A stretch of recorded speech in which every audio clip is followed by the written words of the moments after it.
पहले ये वीडियो देखिए। मान्यवर मोदी जी, 1947 में आपको बताना चाहूंगा, नेहरू जी ने अपनी चल अचल संपत्ति में 196 करोड़ रुपए का दान दिया था भारत के लिए, भारत के लोगों के लिए। 196 करोड़। क्या आप जानते हैं 1947 में भारत के एक साल का बजट कितना था? 197 करोड़। यानी पूरे भारत का जो बजट था ना 197 करोड़, उससे 1 करोड़ कम 196 करोड़ रुपए नेहरू जी ने जी हाँ, दान दिया। जिनकी आपने ये वीडियो देखी, इनका नाम है रेवल सदानंद पति। अब ये किसके पति हैं तो मुझे नहीं पता, बट इनका नाम रेवल सदानंद पति है।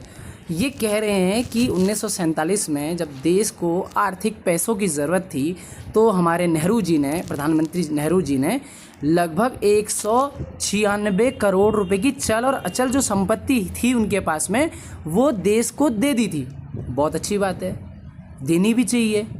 अब मैं आपसे ये पूछना चाहता हूँ, ये यहाँ पे ये कह रहे हैं कि उस समय जो देश का टोटल बजट था वो 197 करोड़ रुपए का था। अब आप सोचिए, जब पूरे देश का ही जो बजट है वो 197 करोड़ रुपए है और एक व्यक्ति के पास ये 196 करोड़ रुपए की प्रॉपर्टी, जो कि 98% उनकी जो प्रॉपर्टी का ही वैल्यूएशन है। अगर आप 100% देख लेंगे तो वो 200 करोड़ से पार चली जाएगी। तो यहाँ पे देखिए, एक व्यक्ति के पास ही 196 करोड़ रुपए हैं उस समय, देश की आज़ादी के समय में। तो ये कैसे आई इतनी सारी प्रॉपर्टी और इतना सारा पैसा जो वैल्यूएशन आप उसकी लगा रहे हैं?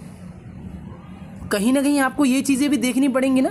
और फिर आप जो आरोप लगाते हैं, यही जो लेफ्ट आइडियोलॉजी है, ये जो कहते हैं कि भैया जो आरएसएस है, ये जो बीजेपी तो खैर उस समय थी नहीं, ये जो लोग हैं इन्होंने अंग्रेज़ों के आप गुलामी करी है मान लो, या मुखबरी करी है मान लो, ये सारी चीज़ें। पर ये इतना सारा पैसा उनके पास से क्यों नहीं निकलता है, या उतनी पुश्तैनी जो ज़मीन है जो इनके पास ही है वो उनके पास क्यों नहीं निकलती है आज़ादी के समय से पहले की? हाँ, तो इसका मतलब कहीं ना कहीं आपने जो वो प्रॉपर्टी बनाई है, चाहे वो लीगल तरीके से बनाई चाहे इनलीगल तरीके से बनाई, बट देश की अर्थव्यवस्था से ज़्यादा अगर आपके पास प्रॉपर्टी है तो कहीं ना कहीं तो दिक्कत है। बाकी प्रधानमंत्री मोदी जी को 4399 दिन आज पूरे हो गए हैं लगातार देश सेवा में प्रधानमंत्री पद पर रहते हुए। हाँ, ये जो वीडियो निकल के आई वो भी इसीलिए इन्होंने रोस्ट करने के लिए वीडियो डाली कि नेहरू जी का रिकॉर्ड प्रधानमंत्री मोदी जी ने आज तोड़ दिया है। प्रधानमंत्री जी, हम आपसे इतना ही कहेंगे, आप निरंतर देश के लिए कार्य करते रहिए और ऐसे ही कार्य करते रहिए जिस तरीके से आप कर रहे हैं। और ऐसे चमचे और सो कॉल्ड कभी कॉकरोच बनने वाले और कभी चमचे बन जाने वाले, कभी निष्पक्ष पत्रकारिता करने वाले